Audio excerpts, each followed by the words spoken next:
Law of Evidence, Article 47, Relevancy of certain evidence for providing in subsequent proceeding the truth facts therein stated. بعد کی کاروائی میں بعض شہادت کا اس بیان شدہ واقعات کی حقیقت ثابت کرنے کے لیے واقعہ متعلقہ ہے۔ وہ شہادت جو کسی گواہ نے کسی عدالتی کاروائی میں یا کسی ایسے شخص کے روبرو جس سے اس شہادت کے لینے کا جواز ہو بعد کی کسی عدالتی کاروائی میں یا اس عدالتی کاروائی کے کسی بعد کے مرحلے میں ان واقعات کی حقیقت کو ثابت کرنے کے لیے جو اس میں بیان کیے گئے ہیں واقعہ متعلقہ ہے۔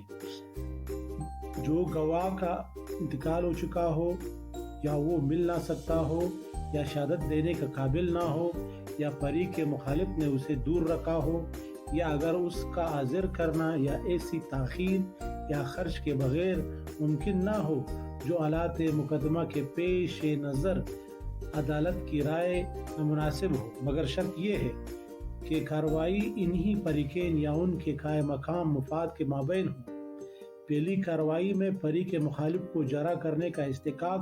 اور موقع حاصل ہوا ہو۔ پہلی اور دوسری کارروائی میں فیکٹس ان ایشو اصل میں ایک ہی ہو، یعنی اس کی تشریح یہ ہے کہ کرمنل لاء کی سماحت میں یا تحقیقات اس آرٹیکل کے مفہوم میں مدعی اور مدعا علیہ کے مابین کارروائی تصور ہوگی۔